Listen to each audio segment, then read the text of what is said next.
Welcome to China Manufacturing Decoded from Southeast, the podcast where we take you through some of the major topics facing importers and manufacturers in China today. Hello, welcome along to episode 18 of the podcast. This is part 6 of our mini-series about vetting Chinese suppliers. Following on from the last episode where we discussed factory audits, we're talking about social compliance audits today. These audits don't look into your supplier's technical ability, rather they look into whether they're abiding by the law, whether they are following good health and safety practices for staff, and whether they're engaging in shady business practices which are going to get you or your brand into trouble down the line. Let's hear what Renault's got to say about them. Hi Renault, how's it going? Hey Adrian, yeah, good. How about you? Yeah, fine, thank you. Today's topic, as you know, is talking about on-site social compliance audits. So we're into part 6 of the China supplying vetting mini-series that we're doing on the podcast. And previously we've spoken about the vetting that you can do from the office. We've also spoken about when you do an on-site visit and make some determinations using your own eyes and ears when you're up with a potential supplier. We've started speaking about audits as well, and social compliance audits are one of the audits that are important for importers to think about conducting. So can you kick it off by just explaining what a social compliance audit is, please? Sure. Basically, it is, going to the factory and looking at certain things. Typically talking to people a lot and trying to see how the staff is treated, and looking at certain records, usually paper or IT records, right? It's not really about physical things like a process audit, a quality audit. This is much more about the human side, let's say, of a manufacturing business. So there's certain things, the very, very big things that no buyer wants to be associated with. They don't want to buy products that are made or in part or fully made in a facility, for example, where children are working. I mean, this is just something that can explode in their face and really tarnish their brand. You might still remember the photos of the Pakistani kids sewing Nike soccer balls, and that was what, 10, 15 years ago, 20 years ago, maybe 20 years ago. People still remember it, and Nike really went above and beyond what other buyers do to really make sure it doesn't happen again. So no kids working. Okay, so this is typically not a problem in communist countries like China or Vietnam. It's very little of a problem. It's much more of a problem in some other countries where traditionally a lot of kids are working, right? So that's the first very big one. The second very big one is forced labor. So I mean, these days there's a lot of talk about what happens to the Uyghur minority in China, all the way in the west of China, and how they're treated, and whether they're really like provided jobs and training as the Chinese government says, or if they are mistreated and forced to work for very little pay in farms and factories, as a lot of other people say. So, and maybe it's somewhere between the two. I haven't been there, so I can't really say. And then you have, let's say Tommy Hilfiger maybe buys some cotton that is managed through escalate, the very big fabric and textile making company, and and the cotton comes from Xinjiang, and then you have these kinds of brands that and a lot of others. I mean, there's so many others, pretty much every one of them, I guess, in the fashion brands are hit with that. I mean, people don't want to be associated with this kind of behavior, this kind of scandal, right? So forced labor is a very big one, and it can include a lot of things. Generally, under forced labor, a lot of other things would be associated, such as maybe the workers come and they have to provide a deposit for their safety shoes, or the workers arrive, they start to work, and their ID cards are taken, confiscated, one might say. And when they make a mistake, there's a penalty, deducted from their salary, and so on and so on and so forth. So there's a lot of things that go into this, and some people would even put discrimination in there. There's a lot of things. Another one is health and safety. Also, nobody wants to work with a factory that that has accidents, work accidents, severe work accidents every month, or even every year. I mean, usually they don't know about it, right? But when you go there and you see some really dangerous working conditions, you have to say, wow, right? So the brands are very often they're insulated from this, because the last steps that are done by their direct suppliers tend to be the finishing, the assembly, the packing. That's usually not very risky. That's fine. However, as you go up the supply chain and you go into, for example, metal machining and die casting, or you go up, let's say it's in textile, so many problems for textile companies when it comes to social compliance.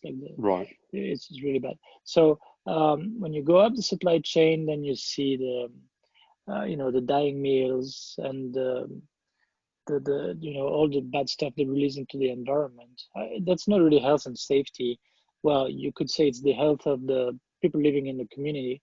And in some cases, it is the health of the workers. There's a lot of fumes and things like that in the air. So health and safety, very often horrible in a lot of developing countries. And hey, remember in Europe, in the US, in Canada, 100 years ago, it was maybe even worse, right? So it's really a matter of people becoming aware of their, how much a life is worth, basically, and sort of thinking, would I want my kids to work here, and all these kind of things. This is a process that takes time. It takes time. Now, there's a lot of really horrible factories when it comes to that in China, for example, and in India and in some other countries.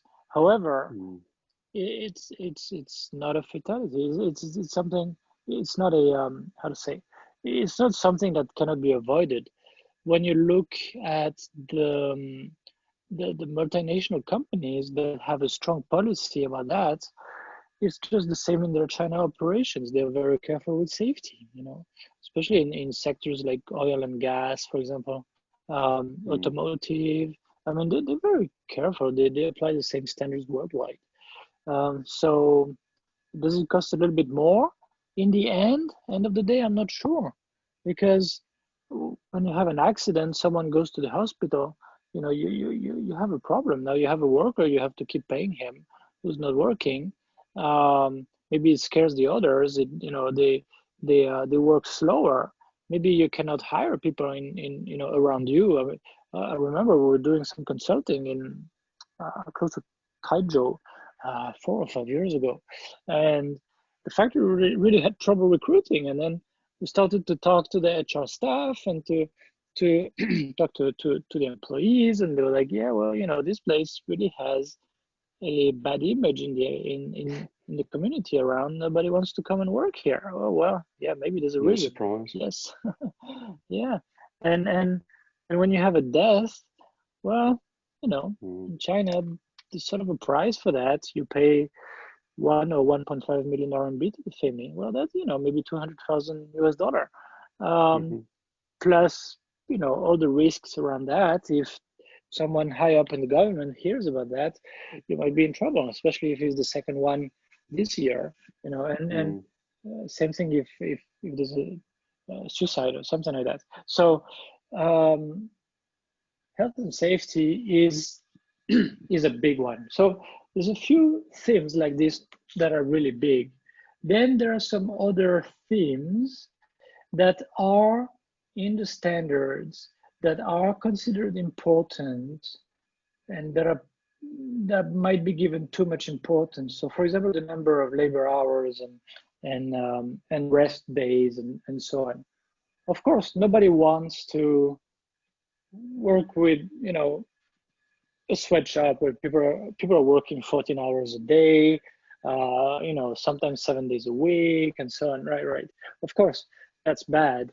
But the situation there is a little bit complex, and that's something that consumers might not really understand. But in a country like China, the workers actually want to work harder, earn more, so that they don't have to live this migrant worker's life for 30 years. They want to live it for 5, 10, maybe 15 years, and then go back, and then like they have kids, but the kids stay with the grandparents in their hometown, and they want to save enough money to quit that job, go back to the hometown, maybe live, buy a little plot of land, maybe build a house there, which would be their house, and or maybe also open their little business and just have an easy life after that. So that's sort of the mentality of a lot of workers, especially the migrant workers. And at the same time, they're actually providing for the elderly folks and the kids who are back in the hometown. They're completely relying on them and for their education and everything else. But it's funny that you mentioned this, because this is one of the things that in the Western media, I think people get really sort of torn up about. And, there's phrases like the grueling hours that the staff are forced to work and all of this sort of thing. But I think, in my experience, that a lot of the workers, they want to work extra hours. They want to do overtime and earn more money for exactly the reasons that you said. So, yeah, that's definitely a common misconception, isn't it? Right. I mean, people coming from Sichuan, they don't want to eat Guangdong food for more than 10 years, right? They don't want to stay here longer, save less money every year, and just stay longer. No, they want to go back fast. So if the workers want it, if obviously the employers don't mind, why is this a problem? Because every standard, every company has to say, we comply with the laws of the countries where we operate, and we make sure that our suppliers comply with the laws where we operate. And in China, it's 40 hours a week with up to 36 hours of overtime per month. So it's really, it's not that much. And there's got to be some rest days. I can't remember exactly. It's like at least one rest day every 7 days, something like that. Yeah, something like that. So what does the stupid importer do? They tell their suppliers, we'll send an auditor, up to this standard. And it's like, it's not our fault, it's the standard, And then the others will come there and they say, well, Chinese labor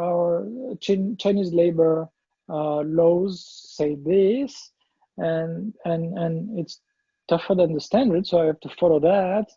And hey, you guys don't pass because you are really not compliant, And then what does that force the supplier to do? Because the supplier is not going to change the way they do in business, because everybody around them does the same. It's like 97% of the factories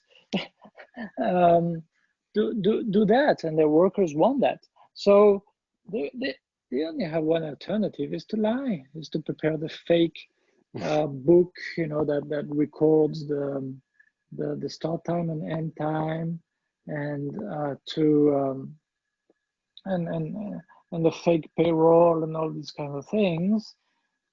And basically, the suppliers are trained to lie. I mean, it's not like it's not something they would ever do. But it's even worse. It's much worse than quality audits, where they would maybe put some fake numbers on a graph on a wall just to show it kind of looks nice and so on, and manufacture some records to say, yeah, we have records, but look, it's much worse. I mean, it's just in an industry-wide practice that is here to stay. And some of these suppliers, they have so many different standards falling onto them.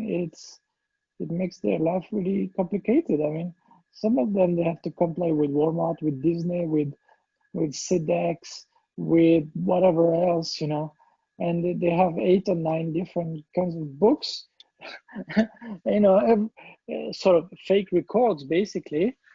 And either they prepare that internally, or very often with consultants, often consultants who used to be auditors, so they really know the games, let's say. And it's so much waste, so much effort put into lying and producing fake proofs, where they should be working on improvements. So anyway, the working hours is one that I think is a bit ridiculous. It's Right. given too much importance. If they want it, if the labor wants it, open your eyes, basically. So that's what the dumb buyer would tend to do. And sometimes they don't have a choice. Is there a channel? Is there distribution channels? If they sell into, for example, a certain retailer that says, we have our standard, here's the way, and we work with such and such auditing company, and they will have to approve the factory. Well, you don't really have a choice. But you're not, it might be a very dumb kind of practice that you have to jump through. The smarter importer will think of where to focus his efforts. If at least people are not going to get killed working in the factory, and there's no kids, and nobody is treated badly, and they improve year over year, I should be very happy. That's what some companies are thinking, and I really encourage that. But all the other ones, like like a bunch of sheep, they all do the same, and so there's different standards. There's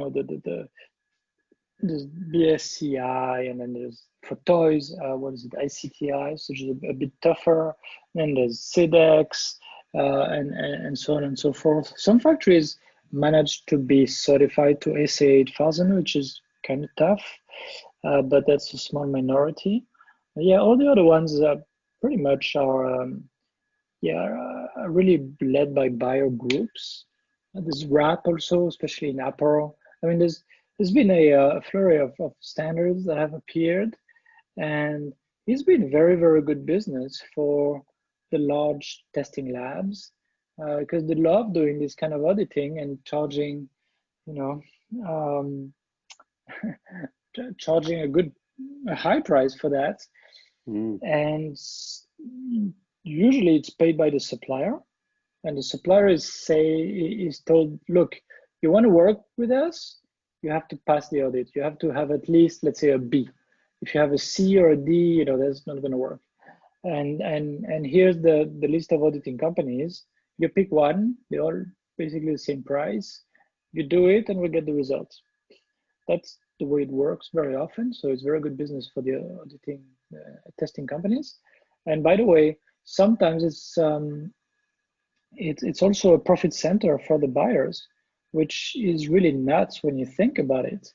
But they will negotiate with a lab, and they will say, well, you charge $1,000 to the supplier, and then your real price is 500.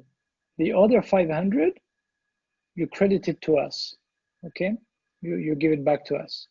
and maybe we give you some lab testing and things like that, and it's credited on against our purchases of lab tests and inspections and things like that, things that we really have to pay ourselves. But this is a really dirty kind of approach, I think. It's a very dirty kind of approach. So it's the easy way of saying, 75% of the factories that work with us have had at least a B grade. And oh, that's great. They tend to be improving over time. Here are the numbers. But when the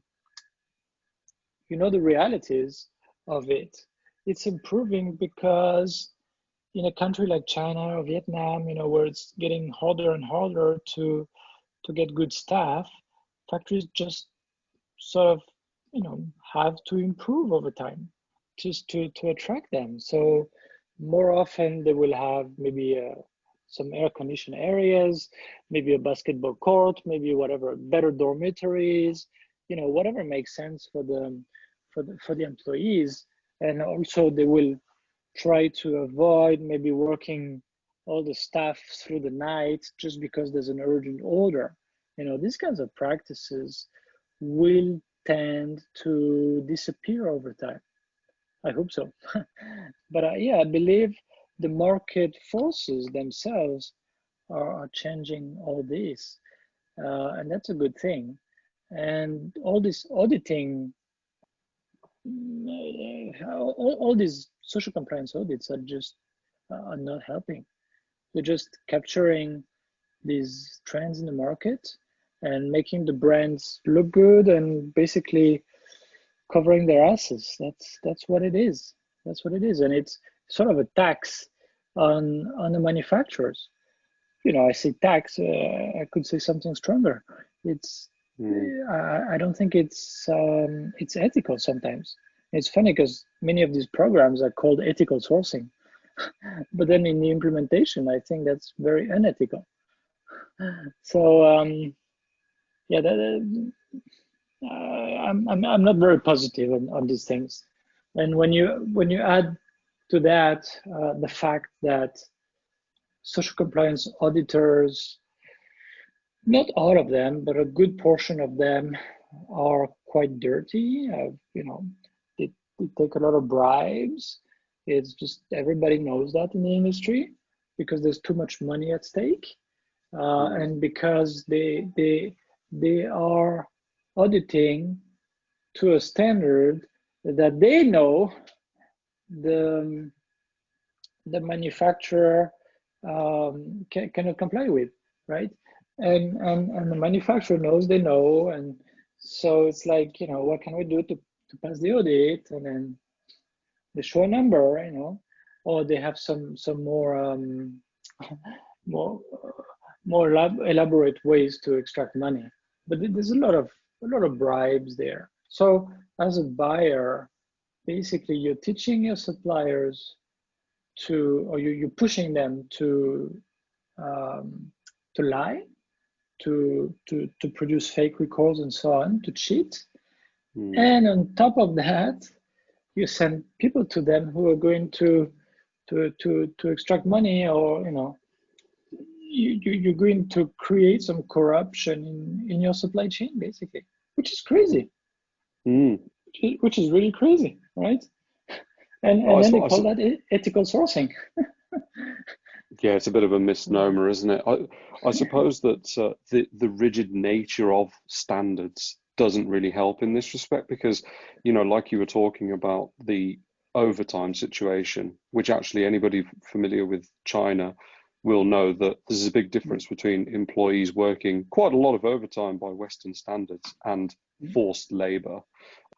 But a little bit of finesse is required here because although definitely this makes social compliance audits open to abuse because you're going to audit a supplier who cannot comply with, for example, the overtime stipulations in the standard. But on the other hand, there are some good points as well, because as an importer, if you're trying to at least do the best you can to assure that your supply chain is at least as free from abuse as it can be, or as perhaps it's possible for you to know if you're, say, sitting in the US and you're trying to source from a new supplier and you want to get a handle on, what they're doing and are they actually doing something that's really, really not okay. They've still got a role to play in that respect, right? Yeah. So the standards, as you say, yes, they are kind of rigid. And again, it comes back to a purchasing manager or COO saying, look, or maybe the company producing a corporate social responsibility report or something every year. And they need to have some statistics, and if they can say, yeah, we work with these companies and we, that blah, blah, blah, and they have to be BSCI certified or something like this, it does sound good. And if they say X% of them are compliant to that X% level and so on, that's great. So you need to have a rigid scale in this case, right? Otherwise you can't really compare and year over year say that you improve and everything. So I understand why they want these kind of things, but yes, it doesn't really help on the ground. Now, social compliance auditing comes in many flavors. On the one hand, you can tell your suppliers, this is a must. If you don't pass, if you don't get at least that grade, we cannot do business with you. Well, that comes with a lot of pressure, right? And you are going to train your suppliers to cheat, just to cover your ass, basically. If you say, we're going to audit you just to understand the reality of it, and then we will re-audit you, every 1 year, every 2 years, or maybe every 6 months if it's very bad. And we will see if you improve. Well, that already is much better, right? There's no short-term pressure. It's okay, we want to know the reality, and then we want to see if you improve. So the incentive is no longer there to hide. Now, of course, if they've been trained by a lot of other buyers, they will still try to give you a rosy picture of the situation, of course. I mean, you can't, they cannot unlearn easily what they've learned for many years. But it's a much smarter approach. And then if you're a small buyer, and this is really, really important to you, you just say, well, we're just going to send an auditor just to know the situation, and that's it. It's going to be just one criterion in our decision, and we'll know better about your company, right?